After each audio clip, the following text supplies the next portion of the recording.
Hey guys, welcome back to VM Nation. Guys, this is going to be a great episode. If you're a foodie like me, you love food, gentleman is a truly amazing person as well as an amazing chef.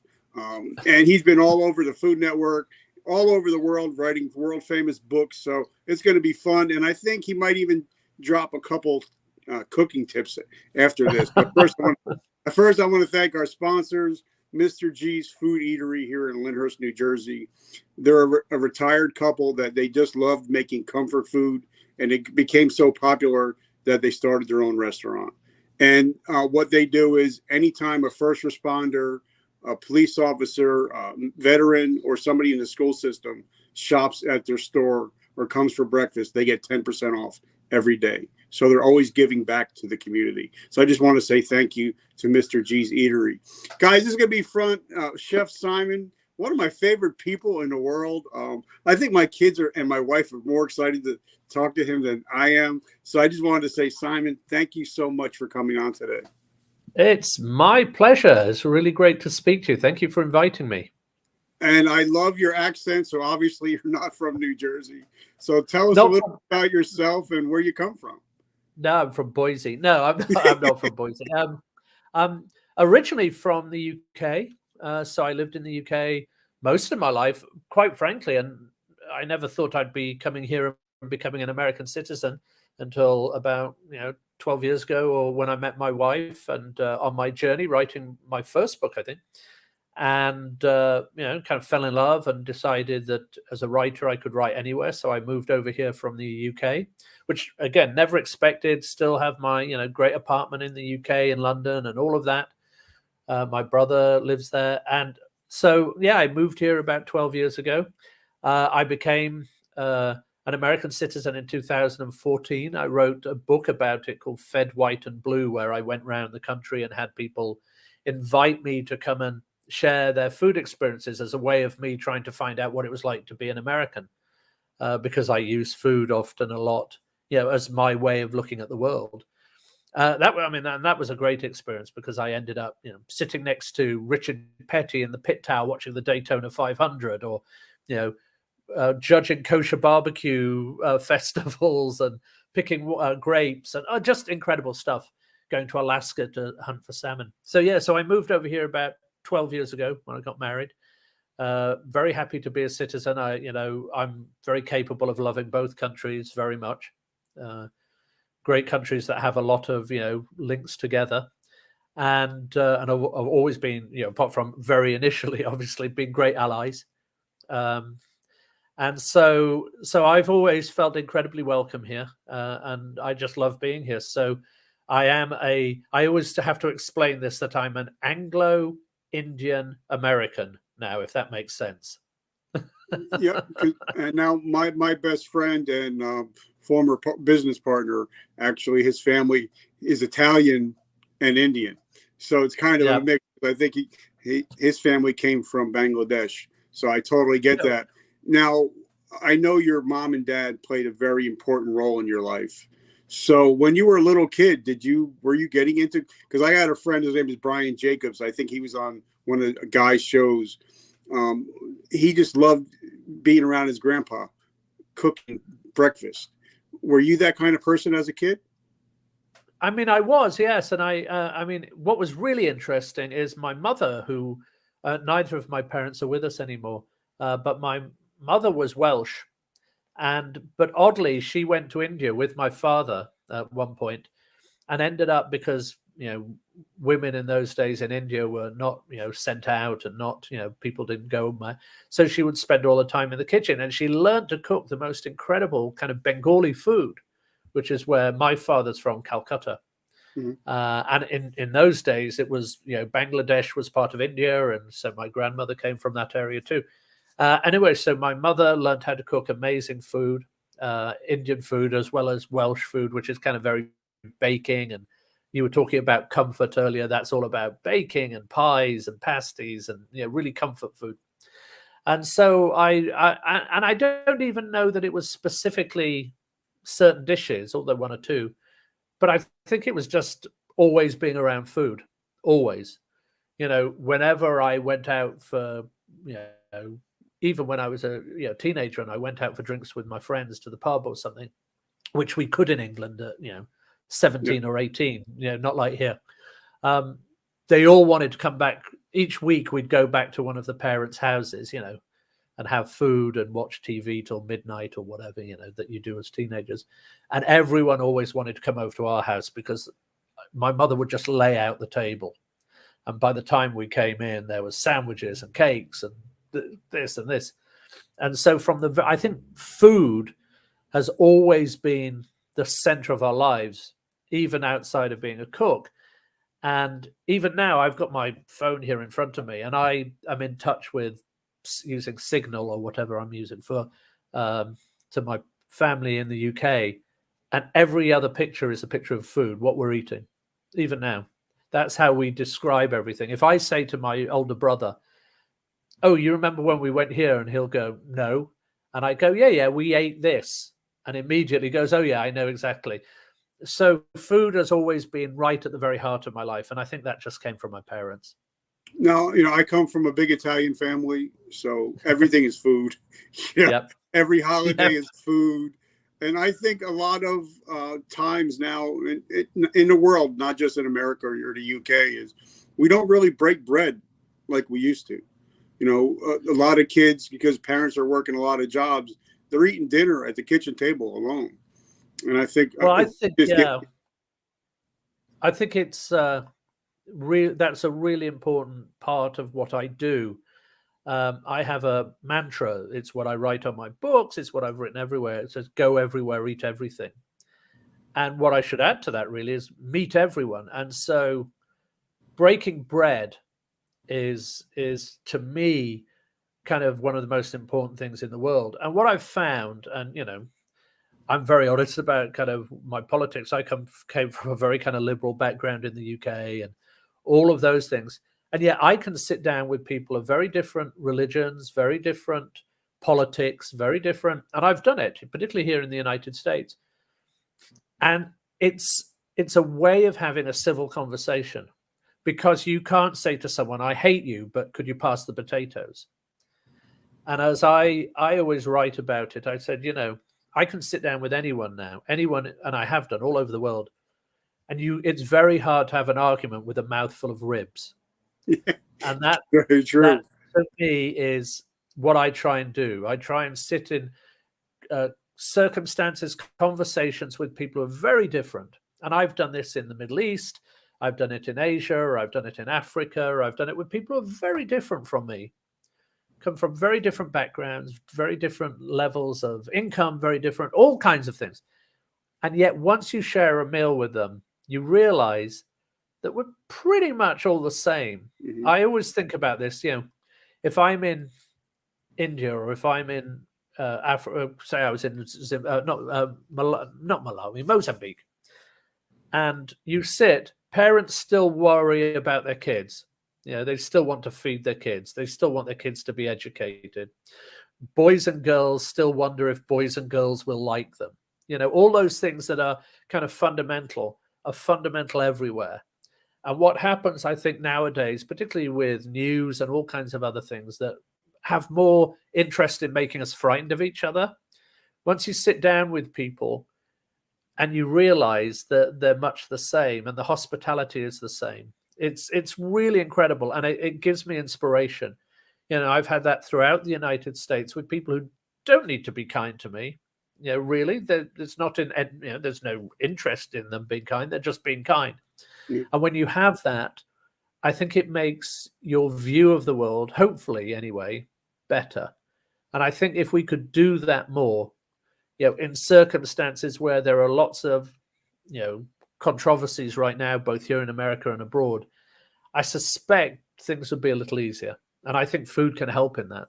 And I love that. Now, I've loved anything England since I was a child, because the lady that raised me, that would babysat me, she was from England, and she was she was a nurse from England. So anytime I think of England, I always have that warm feeling. And then also when I was working with Caesars, I got to work with Lennox Lewis for Oh, 4 or 5 years, and actually got to break bread with him, and his mother cooked his meals. So it was. I have nothing but great and warm things to say about England and the English people. And I think, like you said, once me and Lennox broke bread together, it kind of built a relationship that it'll never end. You know what I mean? And so I think what you're talking about is really important today. well, I'm feeling a little jealous now because I'm a big boxing fan, and I follow it all the time. And Lennox was one of my heroes in the 90s. I think he's very underrated. He's very smart. Whenever I hear him being, talking, I always remember reading about him kind of like playing chess with people because that was his big passion. And his mother was cooking that fantastic Caribbean food. Yes. That that was full of nutrients and delicious. And I always remember watching, and you probably saw it firsthand then, this thing where he was doing an interview, and he was heavyweight champion of the world, and he'd beaten everybody, and he's saying something, and his mum starts correcting him about something, and he's so deferential to his mother, even though he's 6 foot whatever he was, and 200 pounds. And the moment his mother, who looked tiny, started talking, he was immediately very deferential and very quiet and going, yes, ma'am, and no, ma'am. And I always remember that. And one of the most humble, intelligent people that I've ever met. I got to just brag about myself. I did beat him on the billiards table, though. So I did beat him on the pool table once or twice. Oh, well, that's good to know. But so talk to us. How did you get into writing? Because I just wrote my book. It just came out. It just hit #1 twice. Congratulations! In substance abuse. So talk to us about how you got into writing. And I grew up in an abused household, so books was my solace. That's how I cope. And I'm still an avid reader today. And I've read all your books. I have all your books, and are actually sitting on a shelf, and it's bowing like this. So you're the one who's got them.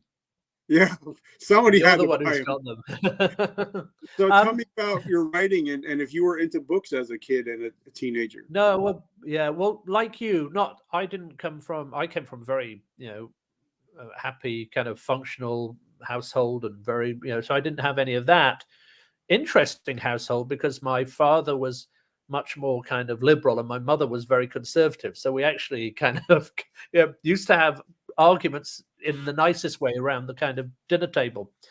But from that point of view, what I did suffer a little bit at school, and it was bullying because I was the kind of Indian kid or one of the Indian kids at school, and so I found books as my solace there because I could delve into Lord of the Rings and be in a completely different world, or whatever I was reading, history particularly, which is why I'm so passionate about history now. And I always started to write. Excuse me. It's time to have your shot of rum. I know, that's my daily rum, even though it's only 8:15. Basically what was happening was I was always writing. I got asked to write things for college paper, college things. And then what happened in terms of professional writing was about 15 plus years ago now, more. I started writing on a lot of food websites and food just for fun. At this time I was running a book publishing company, or helping to run a book publishing company. I was traveling around the world. But I love food, was always my obsession. And with my brother, we set up, it's still all online, Dos Hermanos. It was a review website of restaurants. And we traveled around the world. We were very different from a lot of the other bloggers at the time because we were older. A lot of the bloggers tended to be young kids. Well, with the best will in the world, I didn't need to read about them writing about restaurants, because I came from a different kind of, I've been doing it for so long. Anyway, but our website, Dos Hermanos, became very popular, and it became, when people were talking about the London food critics, they put us in with that link, and we got listed as 2 of the most powerful people in London, in the top 100 in London, or whenever back in a few years ago. So the writing started getting noticed. And then because of that, I got asked to write for The Guardian, which is one of the biggest papers. And I started writing some food stuff for them. And then I ended up writing for a number of other papers. And then what happened was, in terms of it being what I do now, is quite frankly, and I know we were talking about this before, I suffer a great deal with depression.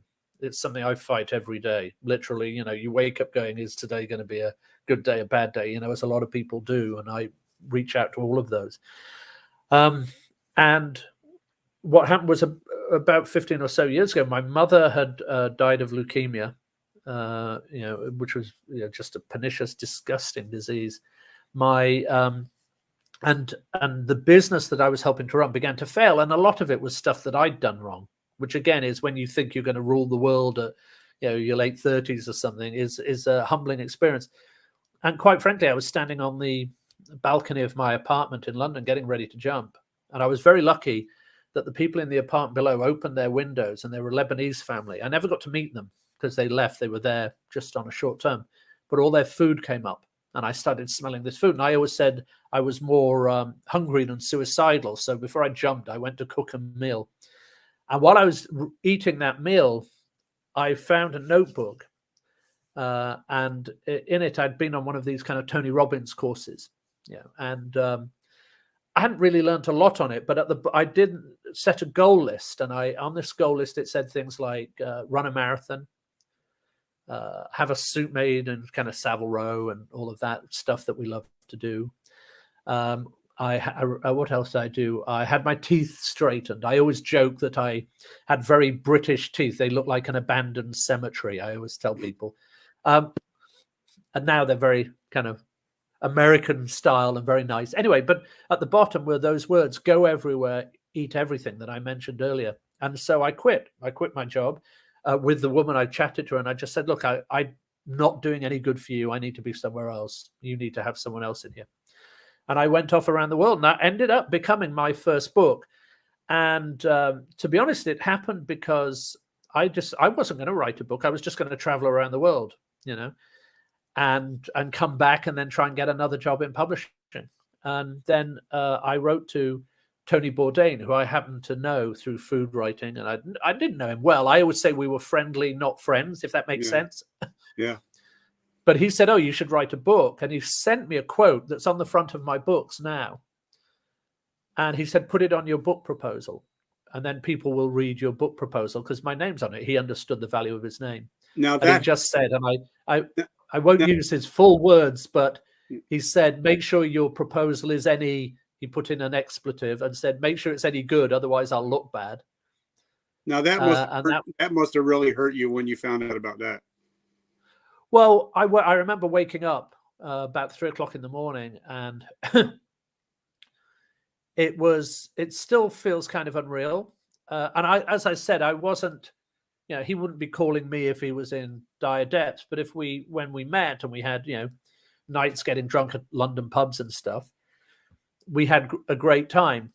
So from that point of view, but I think the world misses him. I think we miss people of that intellect, but also that empathy, that person who can understand. And he, again, a guy who could sit with anyone. And so anyway, that was the beginning of that book. The book did well. Someone at the Food Network read that book, and that's how I got invited on Iron Chef. And ended up doing this kind of crazy thing that I love doing now, which, I thank God every day that, for all of the challenges that we all have, that I'm in this situation where, we've just announced a new season of Tournament of Champions 3, and I can go that I'm sitting there and looking, 10 feet across the thing at Guy Fieri or Alton Brown or Bobby Flay, or just these extraordinary experiences. So I'm very blessed, but I'm aware that what I do is my job's to entertain and to be fun and to chat to people like you who are kind enough to ask me to come along. Now, even, I mean, obviously I'll never get as big and popular as you are, but sometimes, like when I'm around, the high level podcast hosts like the John Lee Dumases of the world and Tony Whatleys, I get that a little bit of that imposter syndrome where I'm like, maybe I don't belong here. So have you ever just sat there and just looked across at everybody and were like, damn, how did I get here? Every day, every day. And I'm not just saying that to kind of sound modest and all this. Every day I will sit there and I go, and you have to use it to your benefit. So every day I will sit there, like right now, I mentioned earlier, I'm writing my food history podcast, which is called Eat My Globe. Sorry, I'll get my little plug in, but which is and it's I've been about doing rum, right? It's this the episode you're writing now is about rum. That's why, yeah. That's and I've been very good because I haven't had any rum while I'm writing it. I should have some tonight, but so we've been going for this is our 8th season. I write it all. The episodes that are so we could have things: the history of coffee, the history of tea, the history of whiskey, the last meal served on the Titanic. I just did one on the history of military rations, going all the way back to Alexander the Great. So we just did one on the history of food fraud. And then I also get to interview some really amazing people. So Ken Burns, who made the great Civil War documentary. We actually flew to meet him he owns a restaurant of all things. So we met him in a restaurant. And this season, little sneak preview for you, next week, I'm going to be interviewing Jacques Pepin. I mean, so this for me is just, I'm going to be sitting interviewing Jacques Pepin. I mean, I'm incredibly blessed. Yeah, one of the great food educators of all of our lifetimes. And so when I'm writing something like that with my podcasts, and I think about all these incredible people, historians out there, I go, well, I'm not sure I deserve to be in the same room, let alone asking them questions. I mean, who am I to ask Jacques Pepin questions? But people are always, kind enough to do it. So I think the way you can use that imposter syndrome hits us all. And we always think everyone else is smarter and cleverer and doing better than us, particularly if you look at social media. I go, this is my impetus to be as good as I can, as all the time. So that anything that I put out there, not that I'm good all the time, because we never are, but as good as I can be all the time, and put everything that I put out there, I can at least look back on and go, I'm proud of that. And so with the podcast, or with the shows, I do a lot of cooking demos. I do a lot of demos where I talk about my life and I talk about cooking and history and all kinds of things. I've got a lot coming up the next couple of weeks. And I go, as long as I can leave there and everyone goes, that was great. That was something we haven't seen before. It was fun. That's all I can do. Now, are there people who can do better cooking demos than me? Absolutely there are. Because there just always is someone who's better than you. It's just life. And even I know some of the big stars will have that feeling too. I can't think of anyone who sits there and doesn't want to learn. And in fact, the really great people are those who are constantly intellectually curious. If we're doing a show and I'm chatting about something you're doing, Guy might go, what is that? What's this? And you'll notice on Tournament of Champions, if you watch it, he'll come over and ask questions. And some of them he's asking on behalf of the audience, but some of them he goes, no, I don't know this. Tell me what you know. Because he's completely intellectually curious. And that's the most, I think, kind of attractive thing about any human being. They're constantly trying to learn. Now, I think that I can actually win one of those cooking shows on the Food Network. I think I could win Worst Cook. No problem. I think my wife can win any one of those other shows, but I got to tell you a story, and I think you would find this funny. I just got out of the military after 23 years, and I wanted to warm up my hard-boiled eggs. So I put them in the microwave for like a minute. Oh. And then all of a sudden they started popping. So I hit the ground thinking I'm being shot at until I realized that I just blew up 2 eggs in the microwave. That's how bad of a cook I am. So I would definitely win Worst Cook, I think. Well, particularly, having come from your background and then having to experience all that popping going in there. It's I haven't done it just because I've been traveling and we've had pandemic, but my wife and I have done some dinners where we did some close to here with some people who were about to deploy, and we went to and to be honest, they just got in touch and it was close enough, and we went down and cooked for them, and it was like I cooked Indian food for however many people in their home while we were there, and that was really fun. But again, what I remember about going into this home, they were a young couple, very nice couple, and it was one of those where I think they were only fairly recently married, and they'd moved into a home and they had almost nothing in the house, and they were having to go. I think you have areas where people who are leaving or have moved leave all their equipment and all that, and so we were going and getting like pots and pans to cook this meal. It was actually like almost a bit like kind of Chopped or Cutthroat Kitchen, trying to cook this meal for them. It was really fun, really fun.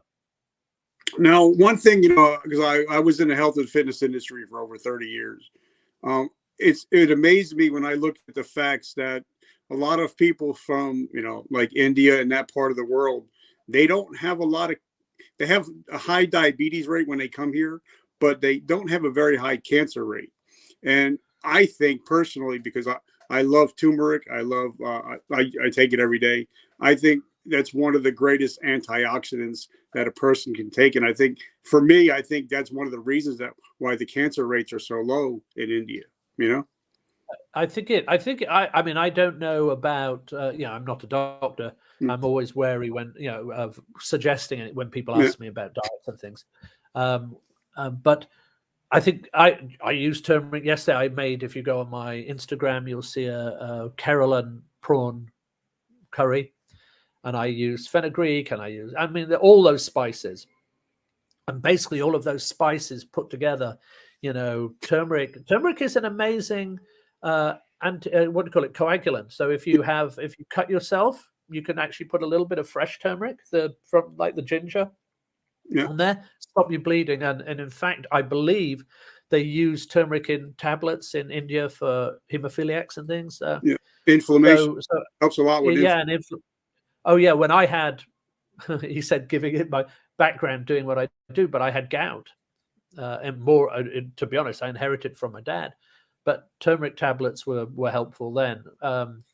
And so I love Indian food. I think to me that's my passion anyway, because my father's side, I've always been in love with Indian food, and I cook it as often as I can. And I'm fortunate that my wife loves Indian food. I have to say, just to give a shout out to her side of things, I love Filipino food.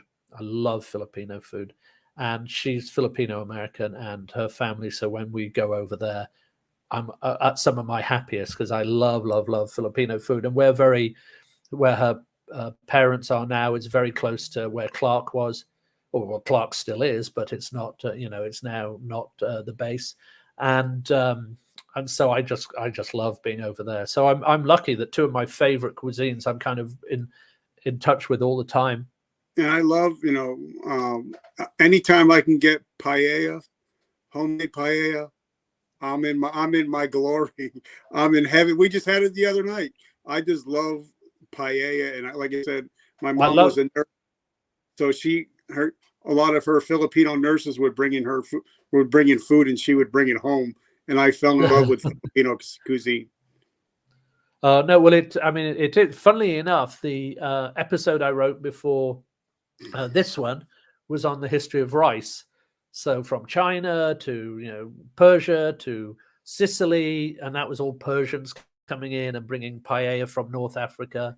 Pilaf became paella, and all of that. So it's fascinating history. So now, like I said, a lot of people, getting out of the military, 40, 45 years old, you started really the whole food thing officially after 40. So what is your advice for people that, because sometimes when you hear, oh, I'm 40 or I'm 50, you think people act like life is over at 40 or 50. So I hope not, because I'm in my mid, almost late 50s now. And I'm hoping it's got time to go. I mean, the reality is, in terms of going into, you know, corporations and things, whatever they may say, there is ageism in there. There just is. And so I think in those cases, you may find people, particularly coming out of the military, and people want to support everyone who comes out of the military, as they should, as long and they're good, which they are, because people have been so well trained. You will absolutely find people. But for me, what I realized was, when I turned 40, and I suddenly realized I wasn't going to run the biggest publishing company in the world, and all those things that you think you're going to do when you're younger, when the world is kind of boundless and you think everything's going to happen, is I realized the only way I was going to do it was by being my own boss as much as possible. You know, so if I frankly get to say no to people rather than people saying no to me, if that makes sense. So I'm not always, it's not always that kind of dream of, you know, go and do what you love, because life isn't that fair. I'm very, very blessed that I do get to do the job I adore. But I think being your kind of, what's the word I'm looking for? But being your own boss is kind of, I think, acting, kind of what I'm trying to put this into words. But I think acting on your own events is really important. And that's what I try and do all the time. I try and kind of go in the direction that I want to go in every time. So if I get if I want to write podcasts today, I'll write podcasts. If tomorrow I want to go and spend time in the kitchen and create recipes, I'll go and create recipes. And so I can lead in my own direction. And I think that's, if you can do that, you can do that. Now, I'm also very lucky. I'm not saying that but I don't have kids. So of course I don't have those responsibilities. But I do mean that I can go out now. If I go out today and go, well, actually, you know, I'm going to go and do this. I'm going to go to the library and I'm going to sit in the library. Then I can do that. I think what you have to do when you come out is to look at all the opportunities. And if there are corporations, and if there is something you do that you will find in a corporation, go and do it. But that's not always the case. And the thing we have to realize is, you know, and people in the military know this more than anyone, life isn't fair. It isn't. So the only way you can make it fair is by really being in charge of it, and having a dream as well. So I'll give another example. I have this very, very good friend, and I'll mention him because if anyone's in that area, they should go. So he was called Jamie McDonald. He was in the military. Very smart guy, very smart. He came out of the military and was looking for what to do. And his thing, that he came originally from Kansas City. And he was, at this point, he still is, lives in Hartford, Connecticut. And he said, I want to open a really good, like, barbecue restaurant. We don't have one in Hartford, Connecticut. I want to open it. And he says, well, how do I get to make the money? And the reason that I found him was he found out that he was one of these competitive eating champions. It was really interesting. So I was writing that Fed White and Blue I mentioned earlier, and he said, why don't you come with me to one of these events? You'll never have seen anything like it. So I went to this crazy event called Wing Bowl in Philadelphia. And they do it in the, I don't know American sports names. I'm all about British football, but the 76ers Stadium. Yep. I hope I got the right name. Otherwise, the people in Philadelphia will kill me. Anyway, but we went there and it was 40,000 people. And they do this thing called Wing Bowl on Super Bowl weekend. And it's where people go in and it is the craziest thing. And they bring in people from all over the world and they eat wings. And it's completely crazy. And this thing goes over the weekend. And he went there and he won it. Won a huge amount of money. And he put that into starting his barbecue restaurant. And so that was his dream. And then he found ways of making that dream work. And he now has this place called Bear's Smokehouse. I think they've got 5 of them now. So what I think is, particularly with people now, where are you located at? I'm in Los Angeles. Okay. So, which is why I'm not having a rum right now, because it's 8:36 in the morning. Whatever people say about me. But what I think in terms of people coming out of the military, men and women, incredibly talented, have learned processes, discipline, all of those things. The thing they're going to be very good at is looking at every project as a plan and going, well, if I want to be a plumber, I want to be a technician, I want to be whatever it is, I'm just throwing out words. I want to be a writer. I want to be. What they'll know is everything like that takes work. They're not going to sit there going, I'll sit here till someone comes to me and goes, do you want to write? What they're going to do is they're smart enough to go, I'm going to go and write. And that to me, I think is, none of this is kind of anything new to any of them. But I think if you have those plans, you're going to be able to go off, particularly coming out of the military where you've had that discipline and you've had that understanding of process, do something really well. But what I said earlier, life isn't going to be fair. And unfortunately, sometimes people can get very depressed when they go and try and get corporations. I tell people, hey, if you really have a passion for something, start a podcast. And then they're like, yeah, but there's 2 million podcasts out there, but I tell them, but only 50% of them are active. So, and if you do over 13 episodes, you're in the top 10% automatically. So absolutely. I think we're going on 400 now. Wow. If you can go back to your first episode to now, what have you learned and what would you change? That's a great question. The first thing, and it's what I do now, is, and again, mine's slightly different, I think, because I'm not, it's a conversation kind of thing. I will have interviews, but even then I'll send questions to everyone because they're very specific and it's about history. So it is very different from, what we're doing now. Mm-hmm. And I'm not sure I could do what you're doing now because you're able to keep these things going, and mine, I need my questions. The first thing that I think will always hold is, with me anyway, I do it because I do it. So I never do it assuming anybody's going to listen. We actually now have a very, very, very good listenership.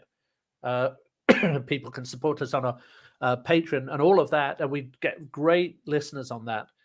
But I do it because I want to do the research. So the reason I'm doing rum is I wanted to learn about it. And then I'll put it out there going, well, if anyone else wants to listen, here it is.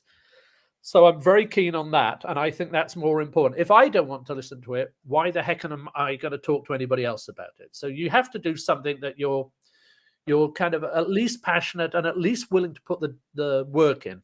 Yeah. The second thing is, and we mentioned this before, don't put anything out that isn't as good as you can possibly make it ever. Just don't. I've got ones where I've written them and I go, it's an hour. It was 2 weeks of research and an hour, a week of writing. And I read it and I go, this is rubbish. And it's done. So don't be afraid to put stuff to the side. And I think the other thing is, make sure that whatever your podcast is going to be about, make sure that you have good resources to do it. So I decided if I was going to do a food history podcast, who's going to come to me as an Iron Chef judge and go, So what I did is I went to the Department of History at UCLA and I said, what if I did this with you?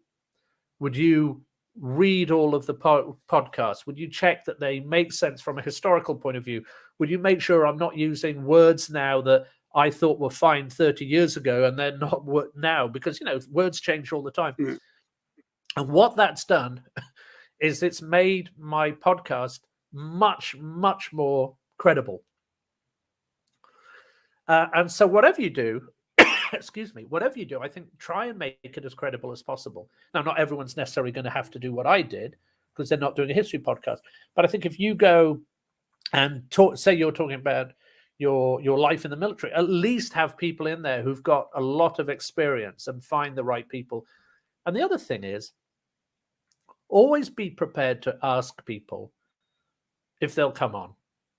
Because I find that I go, really, Jacques Pepin or Ken Burns. I mean, they're amazing people. Why would they want to come in and talk to me about food history?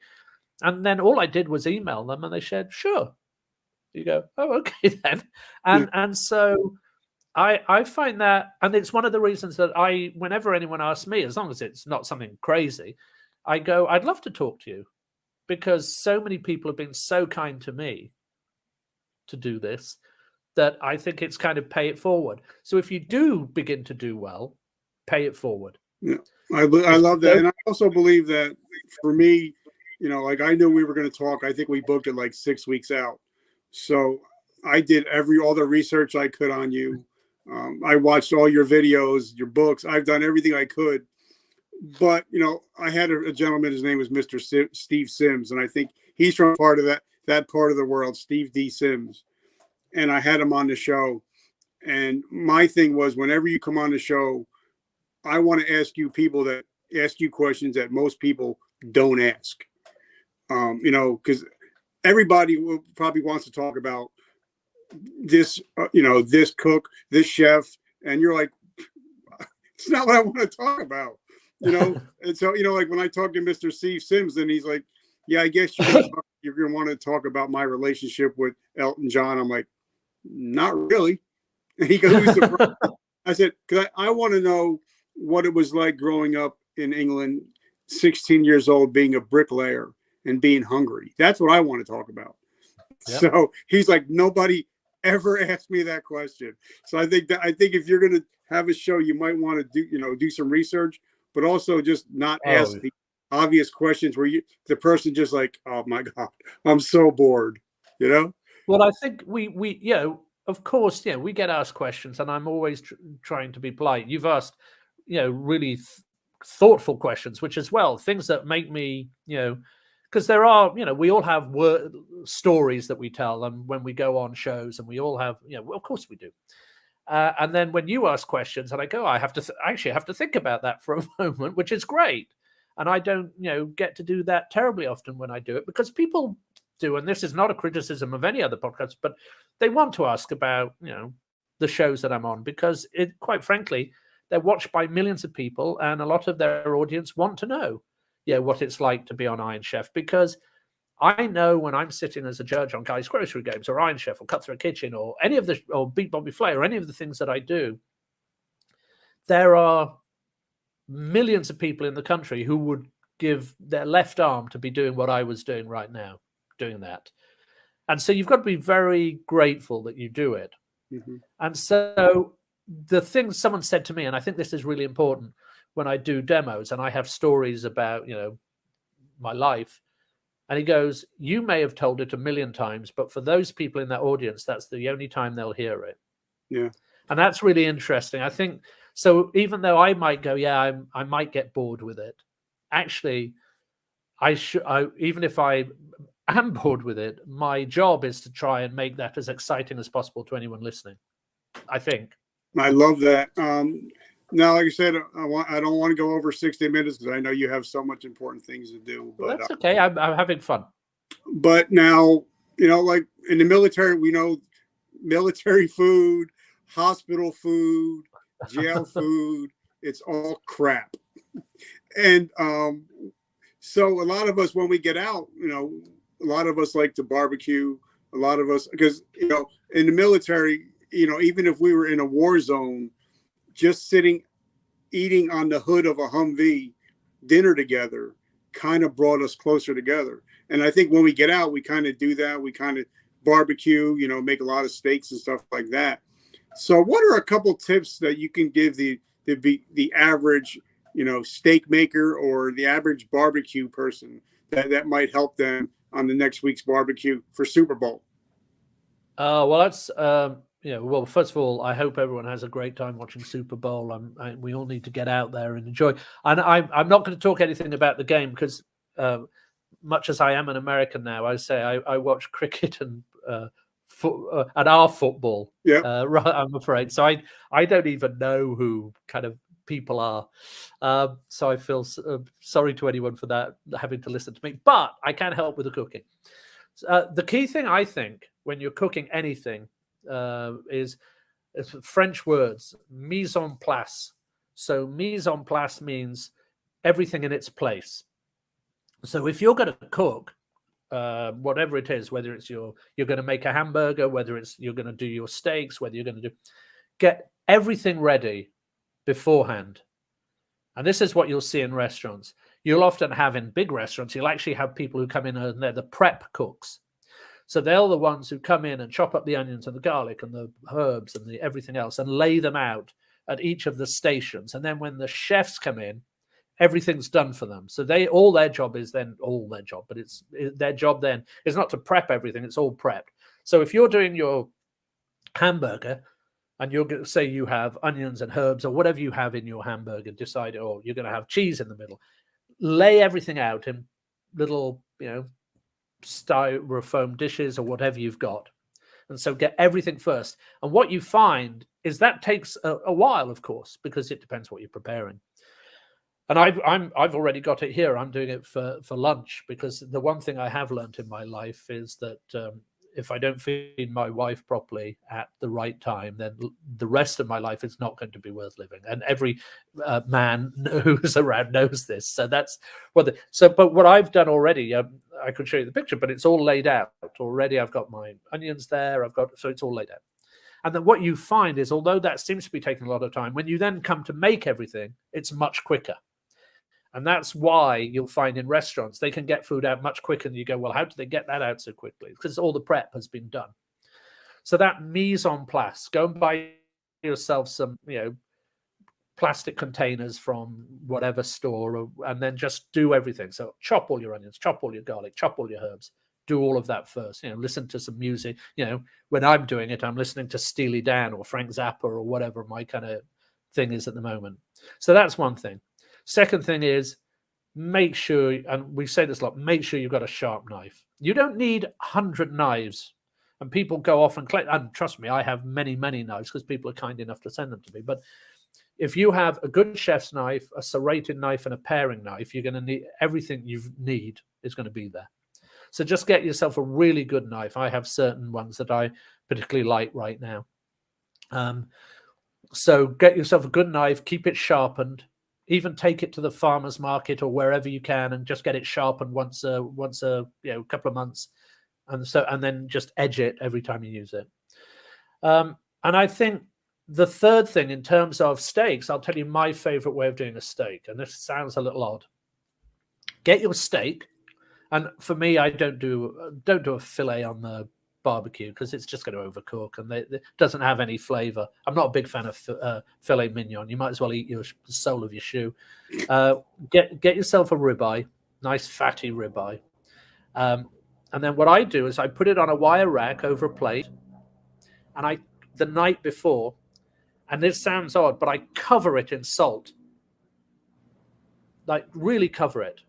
Almost like you would put a fish that you cook in salt like they do in Italy, that wonderful thing, and then leave it overnight. What happens is that salt draws out some of the liquid from the top few milliliters or millimeters of the skin.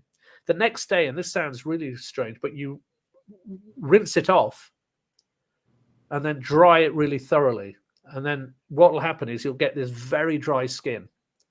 Then you can add a little more salt, pepper, and then you just put it into your pan or onto the grill. And it will give you the most beautiful crust you have ever tasted. Don't overcook it. Ribeye needs to be medium rare. You need enough heat to melt down the fat, but not enough to overcook it. If you're going to overcook a steak, just eat something else, quite frankly. Just have it medium rare. And then the other thing I said, if you've got a steak, God's done all the work. A little bit of salt and pepper, everything you don't. I don't get with steaks and with like covering them in something that's got 40,000 ingredients in a rub. I don't get it.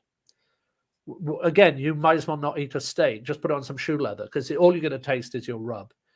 if you get a good steak, salt, pepper, a little bit of oil on the grill, like with that salting technique that I suggested earlier, and it will be the perfect steak, to me anyway. And that's when the best steaks are done that simply. Like I said, God's done all the work. I love medium rare. That's my favorite. Medium rare to rare, my favorite. So how long on each side should you cook it? Well, the key is two things. One is, actually three things. One, bring it out of your refrigerator at least 20 minutes beforehand, so it comes up to room temperature. If you have it when it's cold and you put it on, it's just going to tighten up and your steak is going to be tough. So let it come up to temperature before you put them on. Secondly, depending on how hot and where you're putting it on your grill, I tend to do mine in my cast iron skillet here, and screaming hot. And the key is, what I tend to do is I'll put it in probably about 2.5 to 3 minutes for me, like really screaming hot, turn it over, and then I throw in quite a bit of butter and some herbs, some sage, some rosemary, lots of garlic, and I pan baste it. And even now, just saying it, I kind of feel I need to go make a steak just to go and eat it now. And again, you get that lovely crunch. Then the key is bring that steak out, put it on a tray, and very loosely cover it in foil. Now, not heavy, because what you don't want it is for it to steam inside and you're going to lose all your crust. But if you very loosely put foil on it, you just let it come back to temperature. So what happens is when you cook a steak or any meat, in fact, any protein, all the juices inside basically decide they're going to have a party. And they're all like, ooh, here we are, and we're on the grill, and they're having a wild old time. Now, if you bring that out and cut into that steak straight away, all the hemoglobin, everything is all just going to flood out. It's not really blood when you see it on the plate. If you leave it, it's called a hemoglobin. But if you just leave it, all the steak kind of goes, all the juices go, oh, well, we can quiet down now. And they all go back into the fibers. And then make sure you cut it across the grain, which makes, obviously, for consumption a lot easier. So how long do you let it sit? How long do you let your meat sit? I always like to think that you let a steak sit for as long as you cook it. That's my kind of way. So say you're going to do it for about 6 minutes, just rest it. And people are worried it's going to lose heat, and it just won't. If you just have a light piece of foil over it, it'll keep the heat. But at least if you're going to do it for about 6 minutes to 7 minutes, all told, making sure you get the sides and everything, depending on how you like it. And I think 6-7 minutes for you would be about right. But once you start cutting that, you'll see that's when you get, if you see a steak that's cooked properly, you'll almost see like the pink inside is the whole color the whole way through. When it's been rushed, you'll see it just a little red in the center, and then it goes slowly towards gray at the top. And I'm sure you've seen that on steaks, where it's like, so basically they've rushed it. But when you let it rest, you'll get that beautiful pink color the whole way through. And it's just because everything has settled down and everything is juicy and delicious, and all of that flavor that's in really good steak. And here's the thing as well. Buy good steak as good as you can, but often you don't need at home to be cooking prime. I'll be honest with you. People go, it's prime and you're spending a fortune, and that's great if you want to. But I will tell you, and I don't get any money out of them. I should do. If you go to Costco and get their choice steaks, they're as good as any prime in a lot of places. And that's what I have in the kitchen. That's what I have in my freezer. Wow. I'll go and buy 10 or 15 ribeyes. I'll separate them into 1 or 2 packs, depending on, if it's just me and my wife and we're doing it with other things, I'll just cook 1 ribeye and we'll just share it. But I will guarantee you, do a choice ribeye with that technique that I mentioned. Don't overpower it. Just do it in your cast iron skillet, some butter, some herbs, some garlic, and then let it rest. I guarantee you'll think you're at your favorite steakhouse. And I love going to steakhouses. I think that's one of the great American kind of cuisine traditions that I love about this country. I love going in and having my martini and wood panels and, all of having a wedge salad and all of those things. I love it. But I guarantee you, try the good cast iron skillet as well. Now, one thing, I noticed, because like we watch a lot of Food Network in my house, and I'm not going to mention the show because I don't do any drama, but usually when a person they come out with the steak where they got to cook steaks, there's usually, out of 6 people, 5 of them do a horrible job, and at least somebody's getting eliminated because they think it's so easy to make a steak, but to do it right is kind of takes a lot of skill work, correct? It's what a chef said to me once, and they also said it about an omelette, which I can do, but I'm not great. They're easy to do and hard to do well. And so steaks in a a lot of it's just practice. Like anything, you just practice. But I mean, to me, a ribeye now, I'm pretty certain, just because I've cooked plenty of them. But there are things that I still struggle with. There are some things that I'm not great at, and that's just so. What I do is I practice. Again, it's like anything in, like you were talking about in the military. What you do, you go and practice. Yeah. So last 2 questions, so you can go and enjoy the rest of your day. How do we find you? How do we get in touch with you? How can we support your mission? And talk to us what's coming up with season 3, and give us a little bit of what you got going on.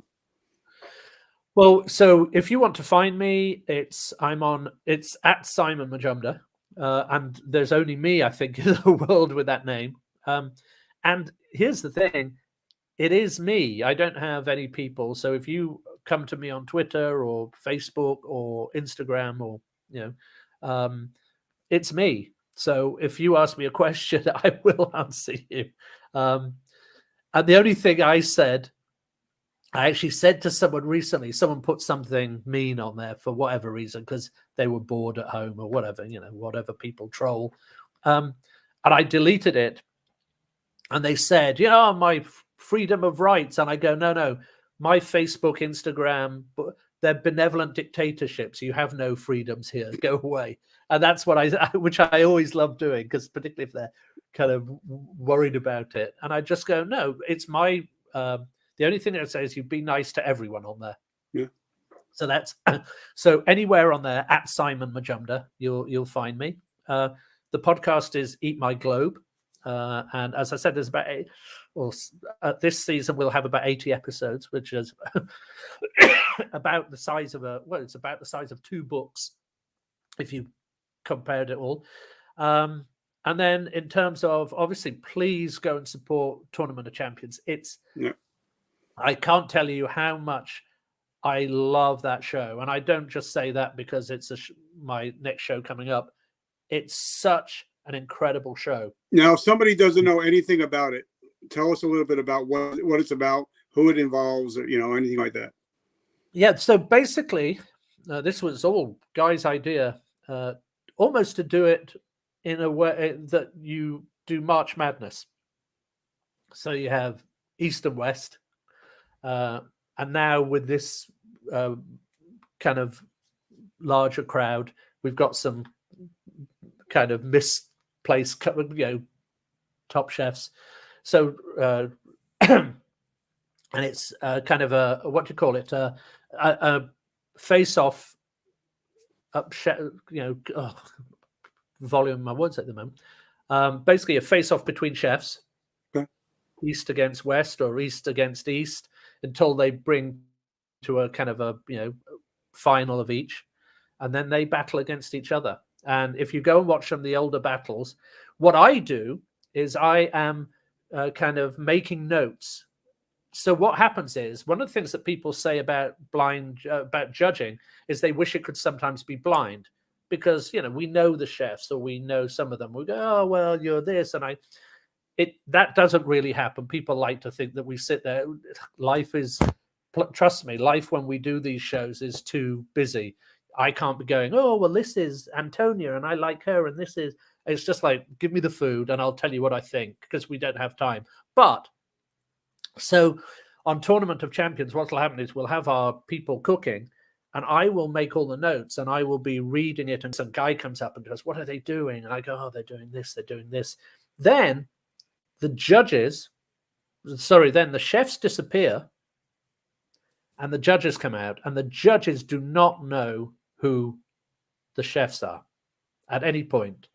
So the only reason they know the dish is I will read to them. I've made a note, and I've talked to the chefs about what they want the show to be. And I go, "What do you wanted? What's the dish? What's this?" And I will then describe it to the judges. And they will ask me questions. But I can't say it's a man, a woman. I can't say where they're from. I can't say anything about that at all. Now, do the judges swap in and out? Do you get all different judges in there? It is this, and they just announced it. This has had some of the most incredible judges. Incredible. Like some of the greatest chefs. And we've got Giada there. And I mean, this is what's happened before. Rocco De Spirito, when we've had Jonathan Waxman and Dominique like world-class chefs. World-class. And again, that's what Guy wanted. He said, if you're going to have the best chefs in the country coming together, we need the best judges. And so my job is to really be the conduit between the chefs and the judges. Okay. And then any questions they ask me, the idea is that me and Justin Warner, my pal, he's on the other kitchen, and we kind of have our own little battles about which of our judges are winning and our chefs are winning and stuff, just for fun. But what we do is we go, our knowledge is, and hopefully we prove it, but we know food. You know, I've been doing this for a long time. I've traveled all over the world. So if someone is doing a dish, I know what that ingredient is. So I can say, so if the judges come to me and go, "What was so-and-so?" And I go, "It's this, and this is what they're doing with it. The chef is doing with it." So it's really fun. It's I think in terms of, and I've seen Iron Chef from all of, to me, it's the most exciting show I've ever been on. And that the new season goes live when? The new season will go on the 27th of February.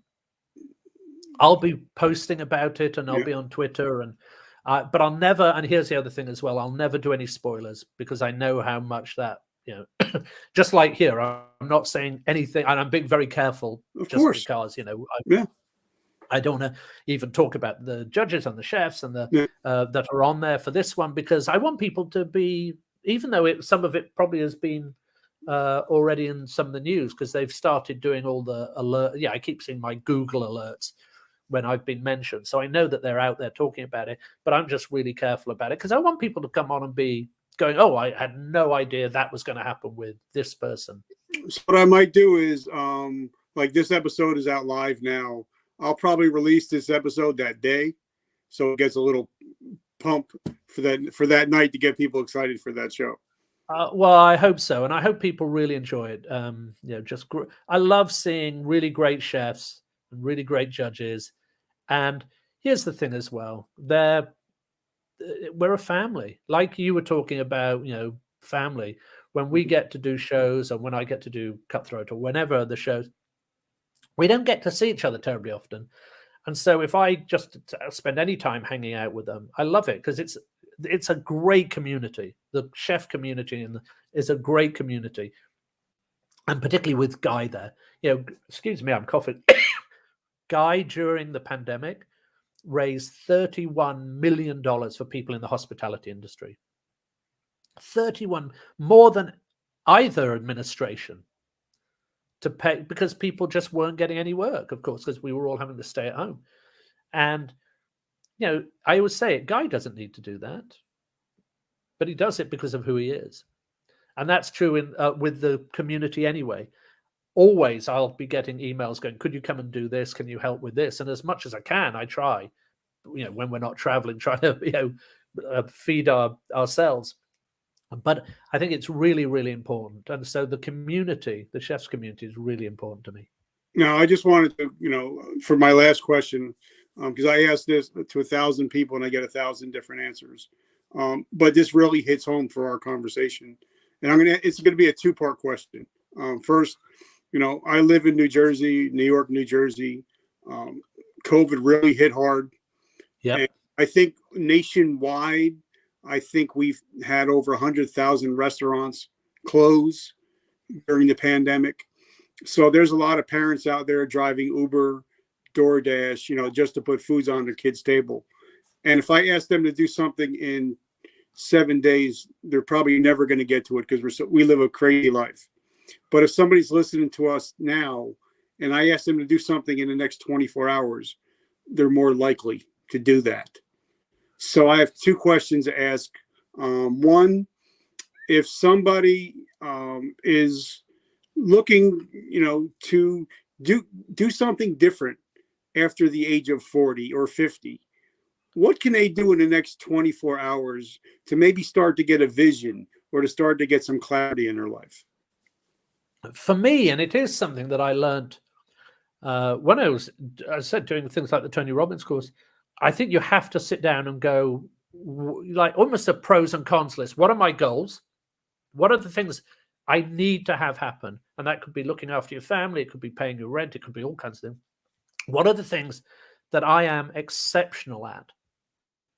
What am I exceptional at? We all are. I guarantee you, I can sit with someone and know that you're really good at this. You're really good at talking. You're really good at questioning. You're really good at cooking. You're really good fixing a car. You're really good, whatever it is. Okay. You go, and what it is that I can put together as action points towards doing that for a living. And so there are things like, if I will go to lectures, I'm constantly looking to learn. So I think you have to just sit down, and I'm so bad at this too, that I sit down and go, well, what am I going to do? Let's make a list. Okay, so maybe I'm not getting as many demos this time because it's the pandemic. So how am I going to go and earn money? Sit down and make goals and make drawings and look at what you've got to do, and go and find opportunities where you can get education to do those. Now, and here's the other thing. People don't realize there's so much free education out there, whether it's on the internet or whether it's from the government or whether it's from, and you'd know more than this than I would, but the Veterans Association with classes. Go and have a look at that. Maybe you go, I've always wanted to be a bartender, a mixologist. You go, really? Yeah. Go and have a look. There are classes out there. Go and have a look on set. Go and, as much as you can with money, go and practice with your spirits and do all of it. Whatever it is, there's something. And there are classes out there. So don't let your indifference be the reason you don't get to do it. So I think that's the really, and don't sit there and go, oh, well, I wish I'd done that. I did do it. And I unfortunately, I had to do it because if I hadn't, I'd have killed myself, quite frankly. And I was on the balcony. But I will sit down even today and go through, my notebook that I have here that has always have. And I will go, oh, well, what about this? What can I add into that? What about this dish? It could be even just creating a dish, but just go and be active. Be active. Okay, so last question, and you just hit right on it. I am a suicide survivor, and you actually, you have your struggles. So if there's somebody out there right now that's listening to us that's struggling with their mental health, what is something they can do in the next 24 hours to get some help?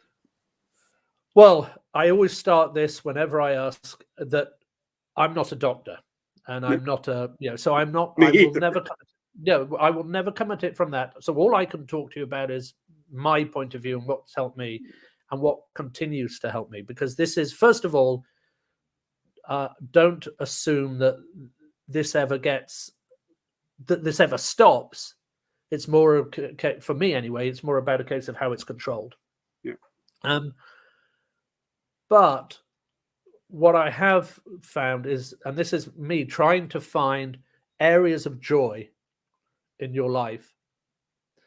And this is, because a lot of it is chemical, a lot of it is, if I go and listen to Schubert or something. I love Schubert or Mozart or something on my machine over there. Or if I go and listen to, for example, or if I go and watch, I don't know, a video on TikTok of a dog running around, just something that breaks that cycle for me works really, really well. And the other thing for me is knowing that there are people out there who are medical people. There is and we often find, particularly, as you're older and you think, well, I'm supposed to be sorting all of this out, and I'm the man or the woman. We're supposed to be in charge now, and that's all the kids we've got. And you go, no, we all need people to talk to, and I'm really bad at it sometimes. But I've called the suicide hotline. I have, and people look at me and go, really? But you're doing all of these shows and you're doing this, and I go, no, I have, and I'm very kind of, I'm not ashamed to say it. I needed people who understood what the situation I was in, and you can't do it to your friends because they don't understand. So for me, knowing that there are people out there who really are part of the kind of situation to help you is really important. And the suicide hotline, I don't have the number in front of me, but I'm sure you'll share it. I'll drop that in the link when we get a chance. I'll drop. But also try and find some areas where it's that you go, this is my kind of my safe place, my joy. And I find that really helpful. It's something on YouTube where I'm watching. There's a guy on there called Stephen Ray, he's a butcher from England. This is the most bizarre thing, but he buys whole venison, or they go out shooting and they rabbits or whatever, and then he'll come back and he's written books, and he just does this whole thing where he's butchering a venison or a deer, and he does the whole thing in about 30 minutes or whatever. And I go watch some of his videos because he's funny, and I love watching butchery and meat cooking, because that's my one of my passions. And I go and watch it, and then by the time I've watched that, I've kind of forgotten everything that was going on in my head, and then I feel like I've been recentered. So find something that recenters you, but more than anything else, talk to the medics, talk to the people, because this is a medical condition. This isn't you feeling a bit sad, or you feeling this is something to do with your body and the chemicals in your body. And and I also think after what happened with Mr. Bourdain, and also what happened with Mr. Robin Williams, it kind of brought light to mental health, where I think the stigma, it's starting to knock down the stigma. So I just want to. I agree. And there have been times in my life where I've felt ashamed, if that's the right word, that I've been on shows doing amazing things and traveling, and yet I'm really like, I don't know where I am. I don't know what I'm thinking. I don't know what's going on. And so I just hope people realize, because one of the things about depression is you often feel like you're completely alone. And I think even just listening to this, hopefully people will realize that that you're not. And again, like I said, nothing to do. Always go to medical people first, but you're not alone. Well, Chef, I just want to say thank you. I mean, who would ever thought we'd be talking about food and going all around the whole gambit? And I just wanted to say thank you so much. I'm very humbled. I'm very grateful. Your team, I guess it's just you and your wife, are amazing. I mean, you guys, I sent an email and I got an email back within like 3 minutes. So that sounds like my wife. So I want to give her a big thank you. She's amazing. She is. We talk about those areas of joy, and I will tell you that when I feed my wife and I take her lunch or whatever it is, and just the thank you and just her being there, or just the fact that things that are important to me, she are important to her, and likewise. And that's been something that's been very, very important to me too. And she is like everyone else, we bicker and have fun and all of this. Particularly if I take too much of the food at lunchtime, and it's like we have a look at both plates just to make sure, and all the things we all do. But she is absolutely the light of my life. So if you could thank her for me personally, I would truly appreciate it. So guys, make sure you set your DVRs here into the United States. Tournament of Champions, February 27th, season 3 dropping. You definitely got to listen to it. Pick up his books, listen to his podcast. He will make your day. He will brighten up your day and maybe teach you a few things about cooking. So Chef, thank you so much. I'm truly humble and grateful. My very great pleasure. All right, guys. Well, have an amazing week. And remember, vertical momentum, the only way to go is but up. I will catch you guys on the flip.